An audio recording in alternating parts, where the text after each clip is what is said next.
and my mom was escaping the heat of the central Illinois podunk town where she was teaching English. And man, you went straight into the weeds. I love it. We're going to do this. We're going to do this. My point is, I was born to be CH. Thank you. I'm going to pull it back.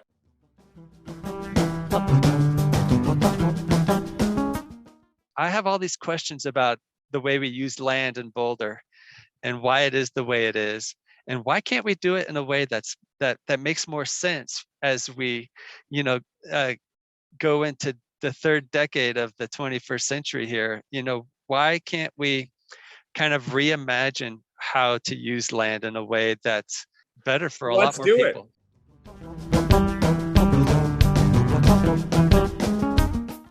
It's beautiful to share. It's a lot of fun. And I've had a lot of fun in this town. I love the people in this town. We disagree about a bunch of stuff and we can work together and make it even better. And there you go.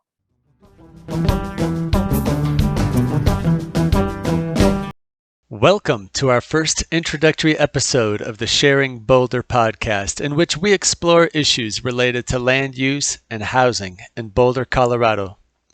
My name is Philip Ogren, and in this episode, my co-host David Adamson and I have a conversation about our new podcast. We make no promises that we will never again wander from subject to subject as we free associate and pontificate about whatever pops into our brilliant minds, like the way we do in this episode. But this will probably be the only episode where we deliberately try to cover as much ground as possible as we give you a whirlwind tour of what our podcast is all about. We hope you find our conversation entertaining and thought-provoking, and we hope you will join us in our mission to make Boulder more inclusive. Welcome to Sharing Boulder. Hello, and welcome to the Sharing Boulder podcast. I'm Philip Ogren. I'm David Adamson. Welcome. We finally hit the record button. We've been talking about doing a podcast for a while now. We have so many interesting conversations about housing and land use in Boulder, and I'm really excited to kick this off with our first episode. Me too. Yeah, this will be great. So David, let's start off by just introducing ourselves a little bit. What's your history in Boulder, and what is why are we doing this? I've always just insisted on living Boulder from the beginning of being born here. And, my mom and dad met at CU, and my dad was a combat veteran and my mom was escaping the humid central Illinois podunk town where she was teaching. And, I didn't grow up here though. And then I wanted to come back. And after college, I came back after going to high school in Denver and living around the world a little bit more. And began a journey to, own a house here and be part of this town that I love running in the hills, and I love biking all around, and I love the people. And it just was, a place to help create a society that matches the scenery. That's really what I've been about. Wallace Stegner's famous quote that, the West is the native home of hope. And Boulder just inspires me, and I just love the folks here. And, of late, as I finally was able to buy a house and help wanting to develop co-housing and develop models of housing here that we'll get into some more, I really felt like we're going in a difficult direction that isn't supporting that kind of sharing Boulder. Bob Yates, the city council person, has a funny story about how everyone who ever came to Boulder, their first day here was the best day, and it's just gone downhill since then. And, in our podcast, we both feel so hopeful and inspired by this town. So I have felt the same way. And so my history is really just about loving this place and wanting to make it better. And let's go over to you. Yeah, well, I hope a theme that comes through in this podcast is how much we love Boulder. So I live here in the city and have been here since 2007, and it's just a really special place to me. I when I came to town, I was a graduate student at the University of Colorado and moved to the family housing, the graduate student family housing at 30th and Colorado, Smiley Court. And what a wonderful place uh, to start my residency here in Boulder. It's really nicely centrally located. It had a lot of it really welcomed. It was a very welcoming place. They had a lot of community gathering places, and people knew each other, and it was very convenient. You could live there without a car. And actually, most of the time I've been in Boulder, I've used my car very little. And in fact, at the moment, I don't have a car for the last 5 years or so. And yeah, so I just really love living here. But I got interested in these questions around housing and land use. For I guess initially just sort of like thinking through what makes these housing prices so high. Like, and there's kind of simple economic explanations for it, but it's sort of it's actually not quite as straightforward as you would expect it to be, the answer. So that's Darn that's right. that's one subject I'd like to explore. I think a big part of this podcast is just educating ourselves and educating others about why is the city the way it is, and why is it so expensive? How come it's so exclusive? What could we do to make it more welcoming, and so that we could share it with more people? So hopefully that our name, Sharing Boulder, really conveys the fact that we want it to be an inclusive place. We think Boulder could do much better in terms of allowing people to come, and people of different economic backgrounds, ethnic backgrounds, to come here and find a home, and find it to be welcoming. And you don't have to be a tech titan, an entrepreneur, or a lawyer, a doctor, just to get a foothold here. That you could be a service worker, or a teacher, or a police officer, or whatever, and feel like you could live here comfortably, and be welcome to live here.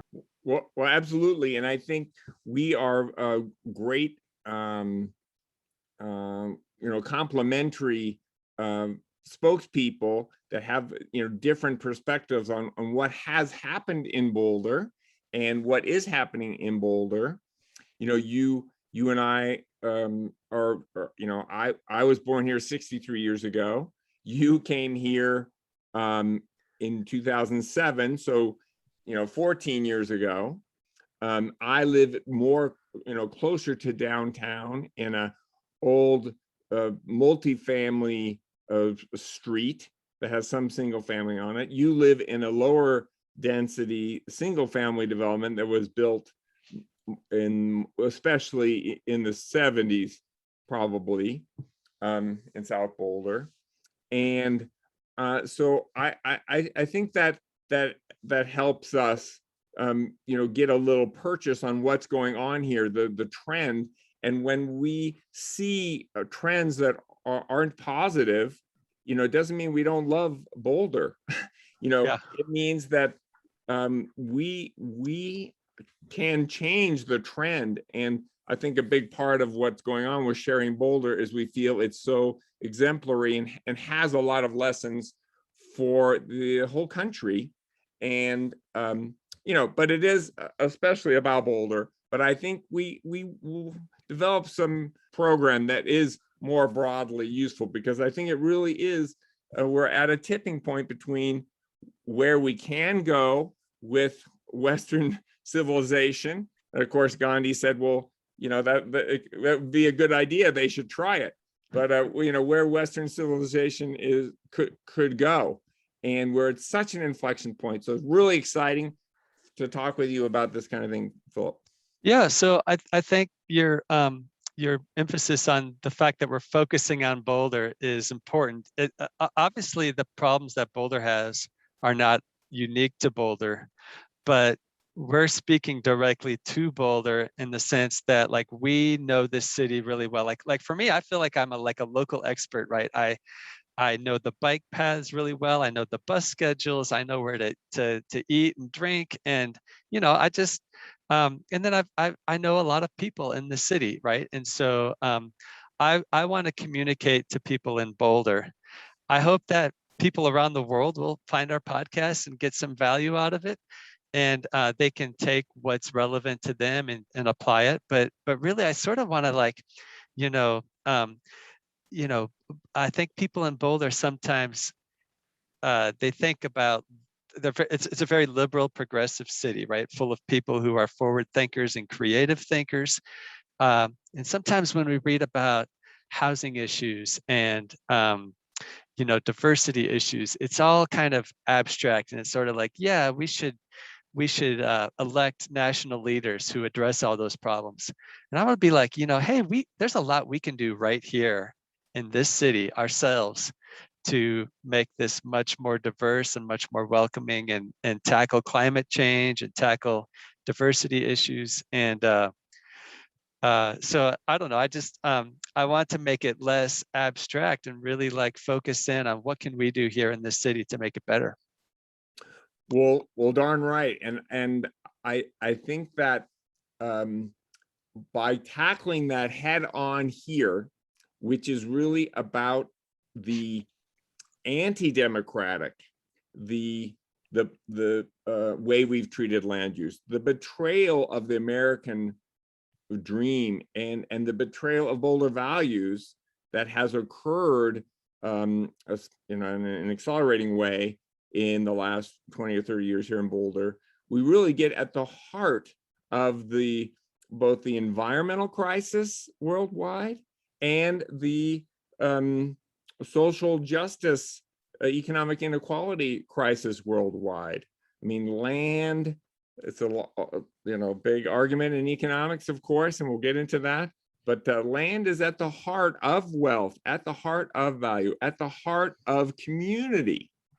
So I think we've got a great place to focus on, and I don't think that we are missing our opportunity to talk about things relevant outside Boulder to focus on Boulder. Absolutely. Absolutely. So David, I want to hear, give me a quick introduction about Goose Creek Community Land Trust. So Goose Creek Community Land Trust is a housing advocate and a housing developer, nonprofit organization that's been around for about 5 years. Our first project was to make sure that this big hospital complex right near the center of town, Boulder Community Hospital, 9-acre site that they were selling, we wanted to make sure that it was at least purchased by the city. We didn't have time to purchase it ourselves. It was going to be a $40-60 million deal. And we wanted to, we mobilized to help support the idea of the city purchasing it and developing it, in our mind, especially for housing and for a lot of mixed income housing. And, city maybe thought a little bit more about offices there. But that was our first project. And we've been working to a degree afterwards to try to get some housing built there. It's been very difficult. It kind of brings up the kind of two different views we have, that we're a progressive place, but actually we're not developing the housing that the working people need here. So that was a big project. And then next to that, we've been working to create an infill co-housing project. How can we take these lower density housing that we have in most of the city? How can we change the model there and provide a durable place for future generations and mixed income folks? So those are we're trying to create that model elsewhere, but we're especially focused in this upper part of the Goose Creek watershed. So we're trying to connect people back to the land by focusing on a watershed approach, which a lot of people in this town are familiar with because so many of our cool bike paths go along these tributary creeks, and people are aware of where in this water scarce region the creeks are, and that so much of the nice opportunity we have to connect with nature here. So anyway, that's Goose Creek Community Land Trust. It's a very exciting project. Yeah, so that project informs a lot of the local work that you've been doing in Boulder and in your neighborhood. We actually have an episode coming up where I interview you on North Street, and we look at several properties on that in that neighborhood. So that's coming soon. There's kind of an endless number of possibilities we've talked about for this podcast. We've already interviewed a couple leaders in Boulder. Aaron Brockett, a city councilman, will be in one of our first episodes. That was a really interesting interview. We also interviewed Dave Ensign, who is the senior member of the Boulder Planning Board. And that was also super interesting. So there's going to be an aspect of this where we, meet different people and we learn about what's the planning board. That's like a whole episode right there. Is like what is the planning board? How do they affect land use and housing? And well, right on. And I think there's a subtext to our idea about sharing Boulder, about democratizing land use and helping, we hope as a result of our podcast that more people can get involved and express their ideas about how we should use the land. I know it's challenging to a lot of people. They maybe don't know that much about how land use is governed in this town. And, we've been, it's been a very challenging time, especially lately. And it's been a democratizing element with COVID, making all the meetings be virtual. I think there's an argument that it's opened up the opportunity to participate in land use, or at least to learn about it. So I know that's a big hope for both of us about the podcast, is that we can help people participate skillfully to express their ideas about how we can make a better town. Yeah, well, I think the first thing that slaps people in the face when they try to come to Boulder and start a career here or live here is how expensive housing is. And people, it's complicated. Why is housing expensive? And sometimes I feel like people come up with simplistic solutions like, well, housing ought to be less expensive. And well, let's just make it less expensive, right? And well, how do you do that without major disruptive change? And one of the thought exercises I do when I'm walking through this city is thinking about, well, if like I was in charge, what would I build here, right? I mean, I certainly wouldn't build any more single family homes on large lots, right? Because there's no more space. We have cordoned off open space surrounding the city. So one of the things that's special about Boulder, right, is that we have really been intentional about the way we've collectively reserved open space for future generations. We're not going to sprawl out in every direction, down to El Dorado Springs or up to Loveland or Lyons. We're going to keep the land preserved in its pristine beauty for generations. And that's great. I'm glad we're doing that. But I think it's also ironic that we kind of equally, the way we hate sprawl, we sort of equally hate density. And to me, that's sort of like those two are in tension with each other, to say, well, this land that we've already developed, we're just going to let it be suburban sprawl for the decades going forward without really addressing like what's the best use of the land.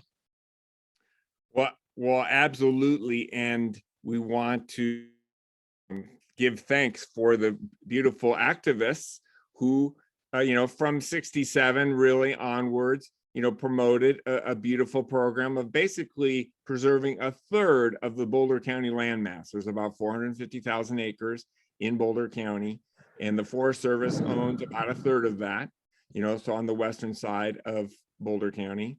And then the city and the county collectively control about another third, about 140,000 acres, either in fee, they own the land, or they have a conservation easement on the land that restricts development. There's some agricultural development allowed there, but it's especially for habitat protection and for recreation.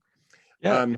So that's a beautiful thing. And it cost about $1 billion to do that over those years, significant investment that, just to bring up the issue about why is land so expensive, why is housing so expensive in Boulder? We decided that it wouldn't be the market. Markets allocate scarce goods and resources to the highest bidder.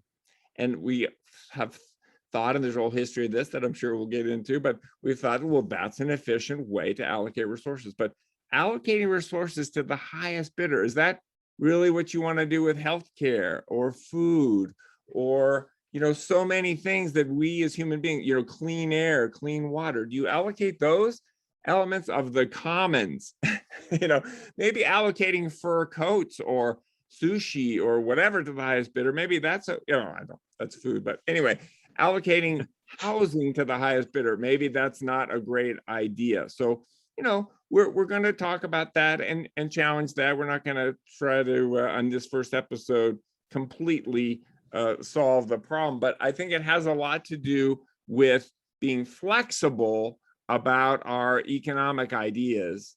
And I feel like everyone can benefit. And just to get to another aspect of our show, that being flexible, having an interchange of ideas, listening to people who who think something different, that's part of what makes Boulder great. That's part of what'll help us get to solutions.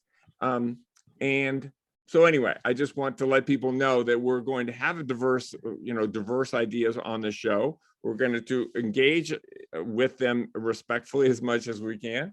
And I'm just super excited about that. Yeah, well, I'm really glad you acknowledged the hard work that our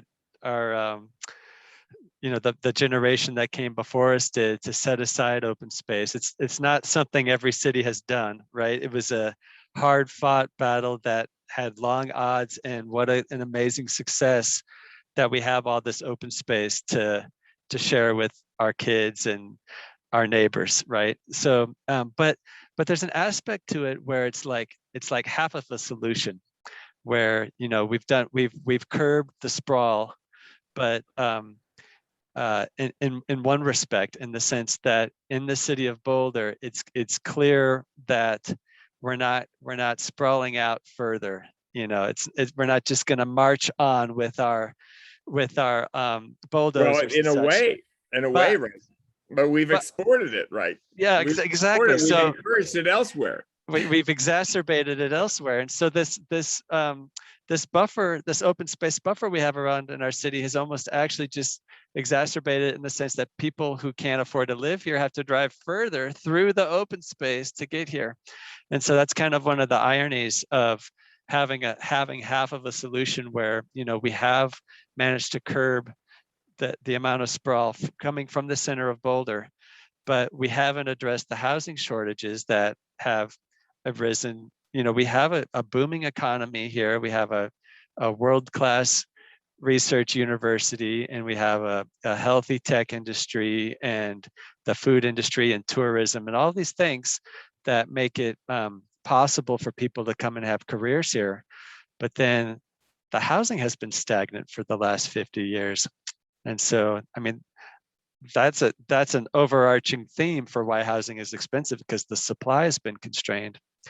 And so there's lots of directions to go from here. But I think that's really good. If you go ahead. Yeah, but one thing I would like to do is just make a statement about my own personal belief about how we should address this. So I think since I've been here, the local politics have kind of been dominated by this conversation of, are we going to have zero population growth versus like incremental population growth? And it's like these two sides are at a bitter war with each other. And to me, it feels like a false dichotomy, because we have such low density in Boulder, about 4,000 people per square mile, which is high by Colorado standards, by the way, but pretty low by world-class city standards. You think about a city like Copenhagen, which we should have a little bell that rings every time we say the word Copenhagen, because it comes up every time we talk. But we could double our population, triple or quadruple it, and maybe this is one place where we differ significantly. I'm not sure, but if we tripled our population from 100,000 to 300,000 people, we wouldn't have Manhattan style density. It wouldn't, we don't have to become like a super dense city.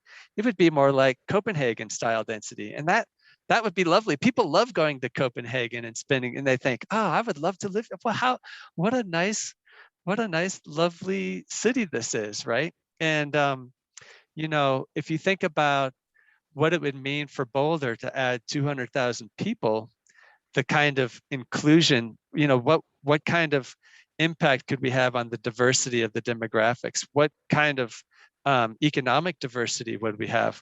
How much better would the city be? Like our neighborhoods, we have some really nice neighborhoods in Boulder, the pedestrian district downtown, the university campus, Chautauqua Park.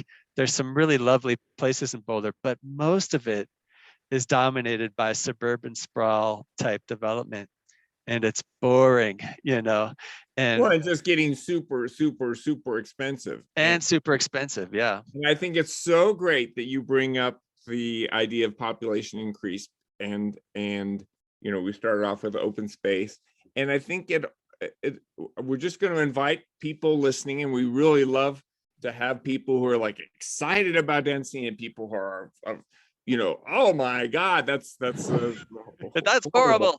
That's horrible. Not in my backyard, please. Not in my backyard, and yes, my backyard. But to break it down a little bit and calm down a little bit and understand, the density is neither good nor bad. Height limits are not necessarily good or bad, but it's so much about how it's done. And of course, you and I are big promoters of the idea of, if we go to a much less auto-centered form of development, then we're emphasizing the people. We're emphasizing the interaction, human scale, cafe culture, and how do we increase the sort of ability for people to get together and interact and share ideas, and that's where value comes from, and beauty. And we love the ideas of the happy city, where Charles Montgomery is talking about that idea of increasing interaction and the sort of casual friendships that helps us, actually improves our health, improves our sense of security, improves our ability to thrive. We are in interaction with more people. We don't have to constantly be in interaction with more people. We've done it well, so people have their private spaces, but then the public realm is richer, more vital, more available, healthy, etc. So it's in how you do it, and that's a big part of what we're doing in this podcast, is sharing ideas about how you do share spaces, and help people go beyond this, like, oh, we can't have density, or we have to have density, to work together to create that compact form in a way that everyone enjoys. Which, I mean, if we're going to just be divulge how we really feel that can be done. It has been done. For millennia, human civilizations have created beautiful ways of sharing space that work well and have diverse elements. So I'm of course, that's the nub of our discussion, and I hope people stay with us. Well, yeah. So the issue of our car-centric lifestyle and structures, the amount of space that we give over to cars and their storage and conveyance, it's absurd. And if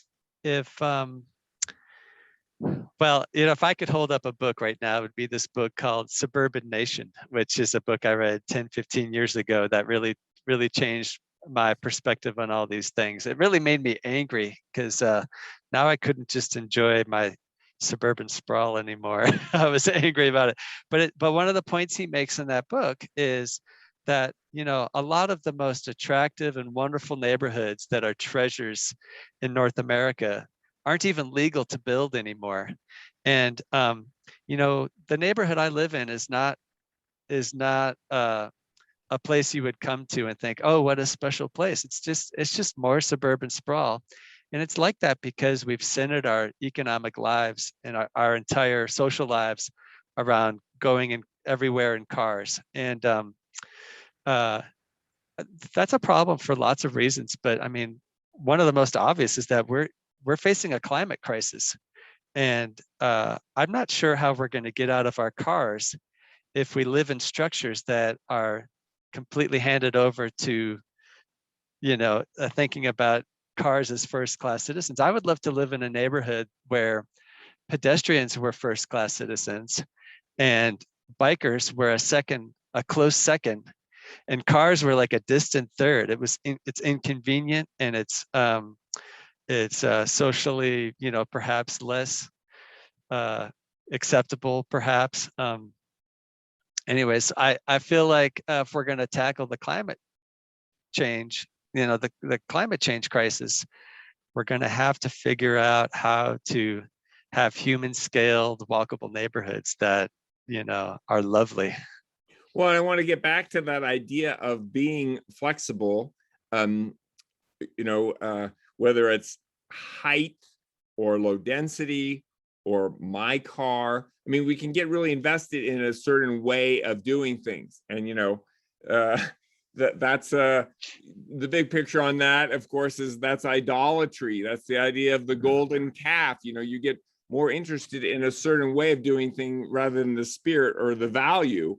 And so again, we're trying to promote openness, both in people like ourselves, but asking everyone to look at, well, what is really makes us happy? What is really good for us? And I think the climate crisis is bringing right up that, the commons, the climate stability, that's an element of the commons. Our species has thrived amidst this climate stability. And, another aspect of it is health.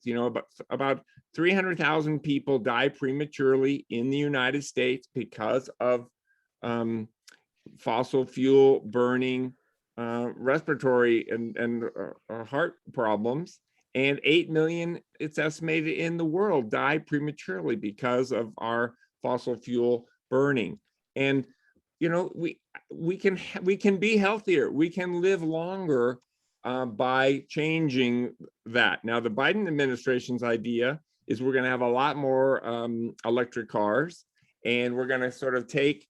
And I'm not saying this is exclusively their idea. I know Pete Buttigieg has as the transportation secretary, wants to encourage, not non-car transportation, but the idea of more compact form for neighborhoods like you're talking about, that has been identified as the #1 climate strategy.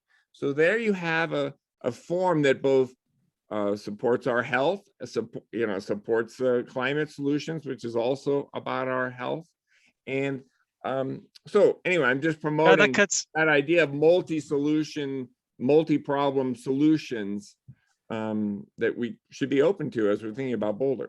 Yeah, that cuts close to home for me because I live close to foothills on the east and US 36 on the south, and I worry about the air quality that I'm breathing. I have people who drive through the neighborhood and sometimes will just literally sit there idling their cars while I'm all the time. We see that. And I just want to let our listeners know is that my brother-in-law is a really accomplished pulmonologist and a research physician in Canada, and he sent me a study recently that just showed you really don't want to be exercising or even be within 100 meters, within 100 yards of a big road. I mean, there's a much higher level of pollution right there near it. And so, of course, we have our nice bike path next to US 36, next to the turnpike, which I just wouldn't use during high traffic hours. I wouldn't do that. And anyway, that's that, when you start to know things like that, you start to think of alternatives, which we have some great ones in Boulder with a lot of the bike paths here. And I think our challenge is to do more of that. And instead of the idea of like, let's make cars and bikes and peds sort of in this harmonious, sharing the Boulder, our strategy is mostly around complete streets and, giving access to everyone on streets. I'd like us to explore a little bit more separating people and bikes and cars a lot more, and doing what they did in Copenhagen, which is they started really restricting the ability for cars to have equal access to everywhere. And the parking manager there for decades was just doing everything he could to restrict parking all the time. They were clamping down on parking, so that now in Copenhagen, where they have 65% of all trips done by bike, you ask people, why do you go by bike? And you think, oh, the Danes are really environmentally oriented. No, they say because it's faster. Yeah. 95%. Michael Colville Anderson, the Copenhagen, the bike coordinator, did the survey, and they do it because it's faster. Yeah, well, and Boulder is kind of funny that way, because I have a colleague who lives in my neighborhood who packs his kids into a minivan. He drives through the neighborhood to drop them off at a school. Then he drives downtown Boulder to park in a paid parking garage so that he can work downtown.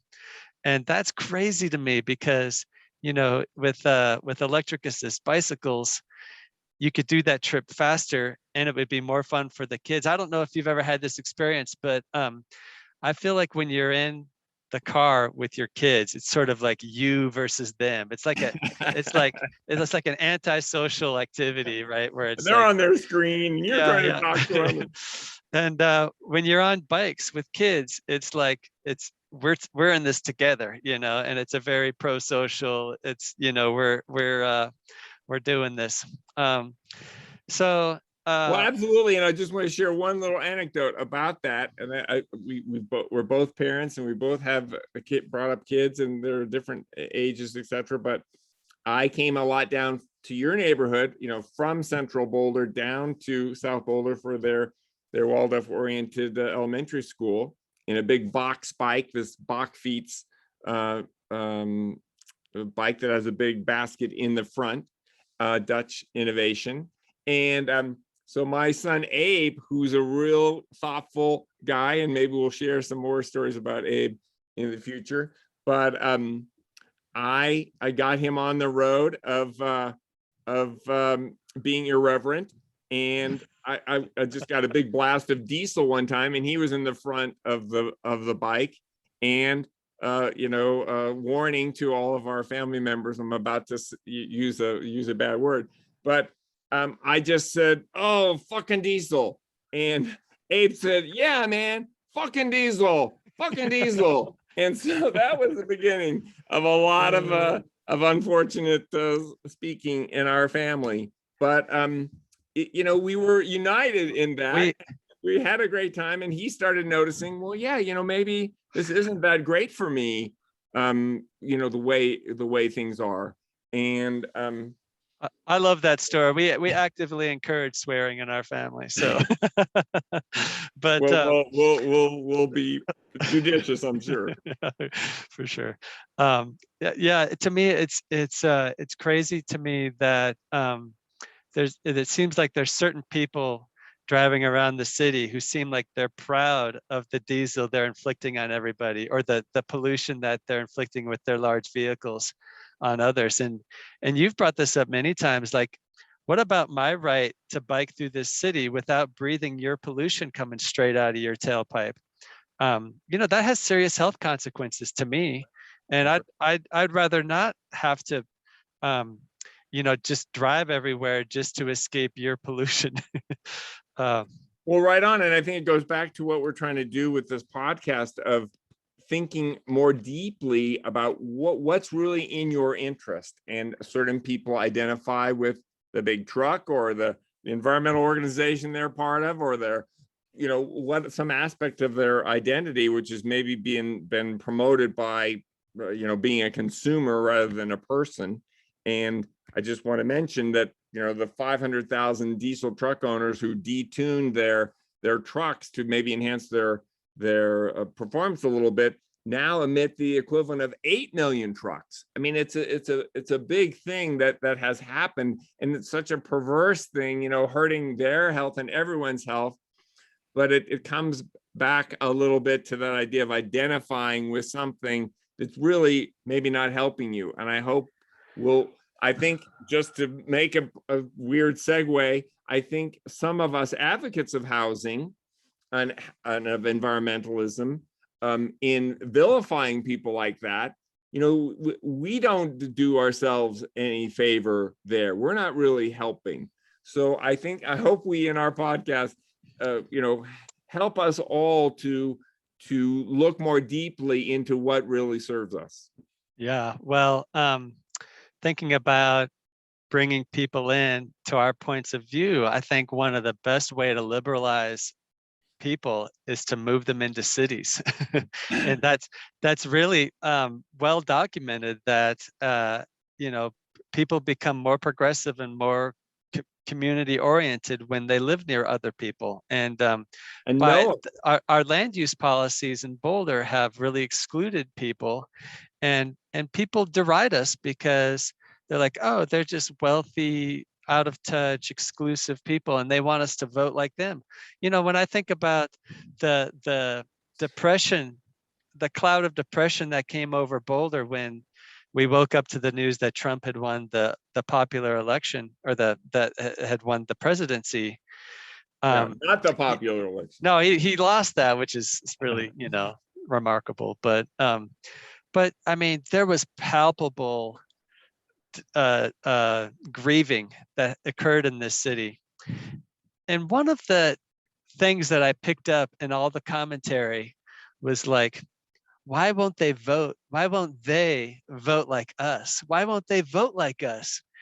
And, the dichotomy that's implied by that question answers it. It's because they are over there. We don't let them in our city. They're not going to become liberals like us because we actually don't make space for them here. So I think one of the best ways we can really address a lot of our social political issues is to make great cities that are wonderful to live in, that are attractive and attracting people. That's right, and different kinds of people. And I think that's been a point on which we agree, that our land use has in the United States, despite our values, has been dividing us by race and income, and that this is destructive of democracy when people don't know each other. And obviously the media landscape has also done this to allow people to in their own little silos, but separating people on the land, and cars further separates them spatially so that it is hard to connect, it seems like an anti-democratic force. I mean, what do you think? I was thinking ahead to to something else. I don't know. Well, you said it, but I think that's the glory of Boulder. I absolutely agree. Yeah.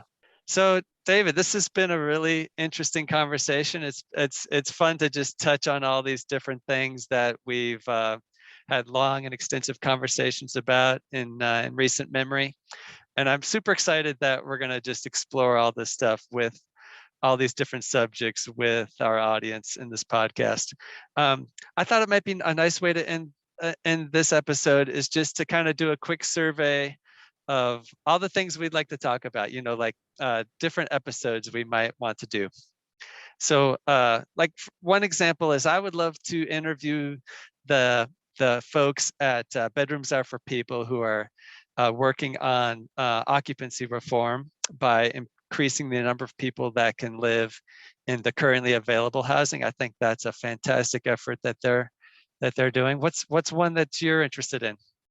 Well, I am so excited, as you know, because it's a focus of Goose Creek Community Land for us to talk about Wooners, or reinventing streets to make them safer and more available to different uses, rather than just being places for parking cars and creating the heat island effect with that asphalt heating up and making our town hotter. And how can we use it more for recreation, for gardening, for a way to get around without a car. So I'm excited to look at that.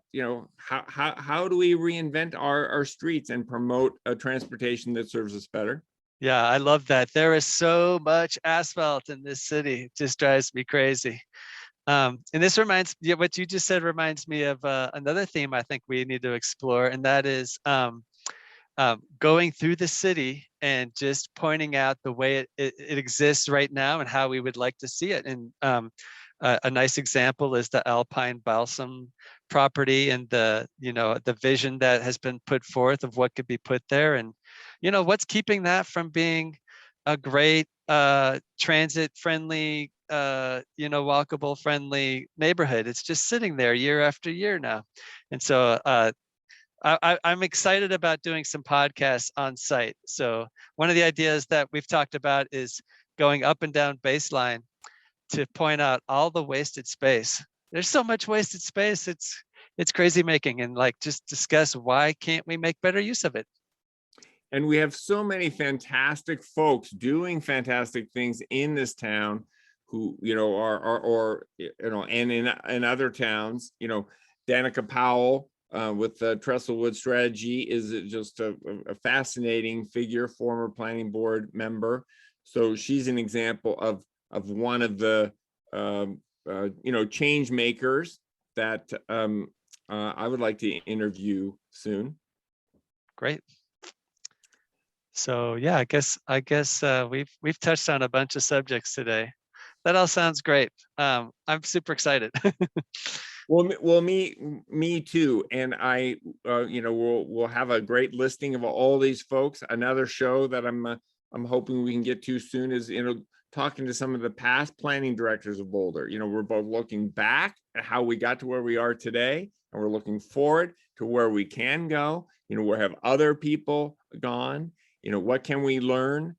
How can we be better advocates of change and work together to bring people together so we can share Boulder in a way that makes it an even funner place to live, and not a divided place. I think we can do a lot better in the quality of our discussion about making change, both in making it more democratic, and we hope in our podcast to helping to give people tools to do that in a more informed and skillful way. Yeah, I think I'd like to think of us as breathing in some creative imagination into what could be, right? Like it's not all about you're doing this wrong, you're doing that wrong. It's there's these things that we could do to make life so much better, right? And I think that the creativity and the economic activity, when I think about what's the purpose of the economy, what it's very difficult. How do I want to participate in the economy? I'm enriching, I'm making global capitalism more powerful by doing this or by doing that. But to me, one of the most satisfying important things we can do is build great cities, great places to live, so that we can have smaller carbon footprint, so that we can connect with our neighbors, so that all of those things. Well, I think that points up to our exploring, because when you start to pull out the string of land use and why is it the way it is, you definitely get into political and economic systems. And it's going to be a fascinating exploration, and we're going to have great folks on to help us with that. And David, what's another show that you're excited about? Well, I want to talk to some of the people who left Boulder. There's some folks before us who have been working on this task of maybe helping the town go more in a direction that honors making a society to match the scenery which Wallace Stegner talked about, the West being the native home of hope. And, it's a beautiful place, but are we maintaining this hotbed of innovation and that comes from bringing different people together? And so folks like the architect and the city council candidate, Fennel Hoffman, I want to get him on the show. I want to get Zane Selvins, who is a planning board applicant, just a very deep thinker about all these issues of land use and political systems and economic systems, who's been living in Guatemala, I think, recently. Christina Gosnell, who was another housing advocate, both of them involved in the co-op movement here to reform our co-op ordinance, she left a few years ago as well to go to Philadelphia. So I think there's a rich history, there's a rich group of folks who have some important critiques to make about Boulder that we can learn from. So that's a show those are a show or a few shows that'd be fun to do. Awesome. Well, yeah, we have there's lots of social justice angles to explore too. We've been going to this Boulder County housing in Boulder County series, and there's been lots of wonderful speakers at that have really been educating. I feel like now is a really great time where people are becoming aware that like a lot of people have read this book, The Color of Law, and are becoming aware that even if we don't have racist hatred in our hearts, we're participating in structures that have racist outcomes and beginnings, racist origins. And racist origins, for sure. I mean, this whole idea of zoning, and I want to tackle zoning as one major piece that just sort of needs to be fundamentally redone. And there's issues around that are adjacent to a zoning, like who should be owned, what are the models for owning land, like the community land trust idea. So there's like this you start unrolling all of the subjects, and we've got endless possibilities for different podcast episodes. Be clear that we want to explore this from different angles. So I think we want to highlight some of the not apologists for NIMBYism, but we want to, I'd like to have folks like Kathleen Hancock on and who was fought for lower density development of alpine balsam.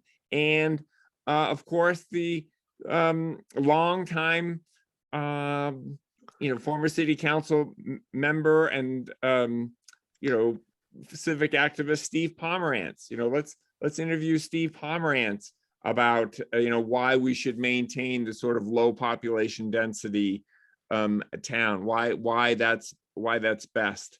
I think it'll be really exciting to talk with people like that, and George or Jorge Booth, who was part of the alpine balsam resistance to more housing there, who's recently been appointed to the planning board, and I know has some strong economic views.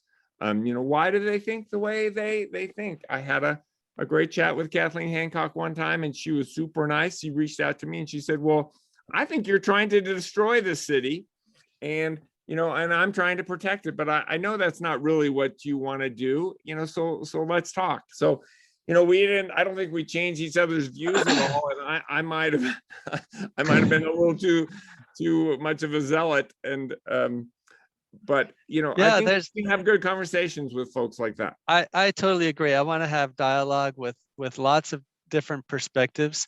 I also want to feel free to have less patience for people who don't want to see anything change. Right. And it's like we've been sitting on these problems for decades, and our collective creative imagination isn't solving them very quickly. And I feel like, we are at a tipping point where, like, do we really believe there's a climate crisis? Do we believe it or not? And are we does personal action matter? Are we gonna get out of our cars, or are we gonna just keep doing what we're doing, just greener? And I think that's a lie we're telling ourselves, that we're just going to keep doing everything that we're doing, but we're just going to do it a little more efficiently, a little more greener, and everything's going to work out honky-dory. That's right. And this is I think it's a big tipping point in a lot of ways. You know, we have a new city manager, we have a new planning director, we have 2 new county commissioners. You know, we're coming up on a big city council election with 5 seats are going to be open. Oh yes, we need to have November. all the candidates on our show this summer. So well, and you know, you and I are both talking about different ways to go in a different direction, you know, after that election in the city in particular. So we're definitely going to get into, you know, how things can be really different. I think that's what's great about the timing of our show. It is such a tipping point. yeah. Another subject that came up in my mind is you know, thinking about this from a kind of a spiritual angle or a personal fulfillment angle, like what is it that makes our lives meaningful? And one of the themes that resonates for me with this show is minimalism and car light living. Obviously, I'm a big fan of car light living. I'd love to do a whole show just on that. But also, you know, minimalism kind of more broadly as a path towards you know, sort of shedding all these ideas we have about like just how big of a fortune do we need to accumulate until we finally feel secure in ourselves, and what does it mean to have security? You know, like well, security, you know, just to go, you know, my mom was a Shakespeare scholar, so at the beginning of Macbeth, the 3 witches are getting together talking about Macbeth, who's going to, you know, murder all of his rivals so he can be king.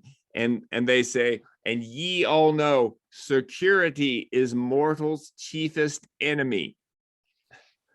So, you know, I think that the car light, you know, the idea that you brought up earlier on of, you know, what makes us happy, that's the ideas that maybe weigh us down, like those awful NIMBYs.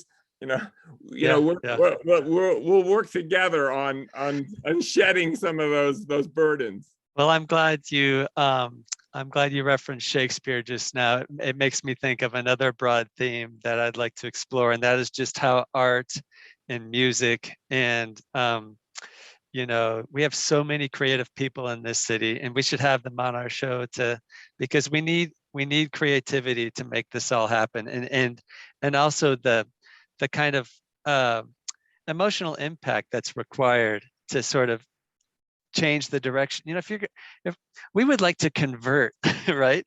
We would like to convert this city into something else, and we'd like to convert the people that are in it. And I think part of that, you could think of it as a spiritual conversion of sorts, but you know, just making connection with people and changing people's emotions around these issues, I think is going to require artists and comedians. Obviously, I love comedy, and so I'm interested in having people who are funny on the show.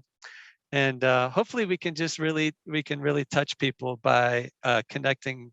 You know, bringing people on the show who know how to connect and change minds.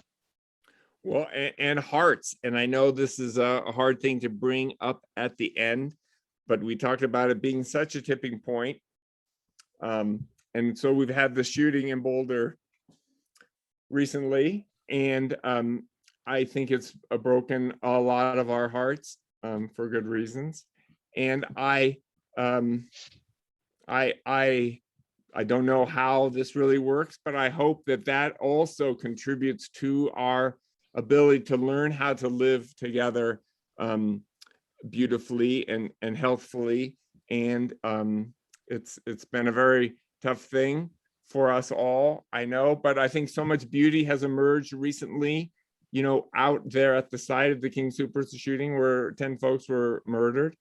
And we don't know a lot about the shooter, but I think it is an issue that talks a lot about, you know, our country and where we are right now and how we need to move forward, you know, whether it's the climate or health related to breathing fossil fuel related pollution, or these mass shootings that we have in our country. I mean, we really need to move in a different direction. And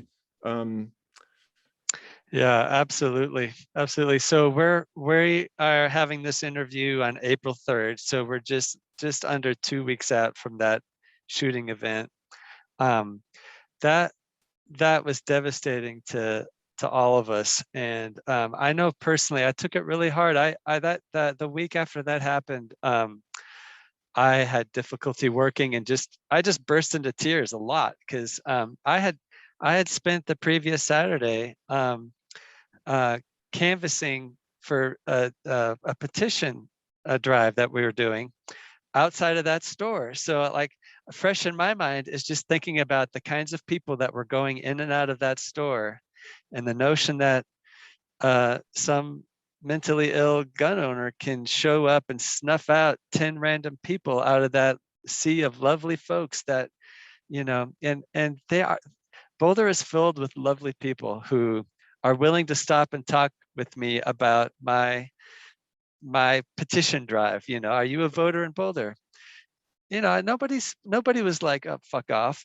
They just, they show up and they say, yeah, tell me more. And some people are in a hurry, and that's fine. But yeah, it really cut close to home because that store has been a center part of my life for a long time. I send my kids there with $10 of cash to go get lunch or candy or whatever on their bikes. So that's been a big part of our family, is sending kids out their first taste of independence to go and spend some money and have some time on their own with each other and on their bikes. And to have a psychopath like that come through and just destroy so much community trust in that one afternoon is devastating.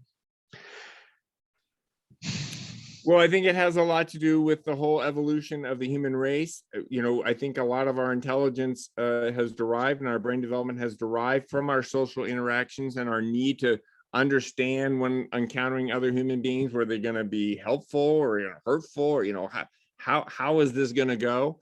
And we've sort of been about answering that question, since then. How is this going to go, or how are we going to work together? Are we going to be able to live together and work together? Are we going to cooperate?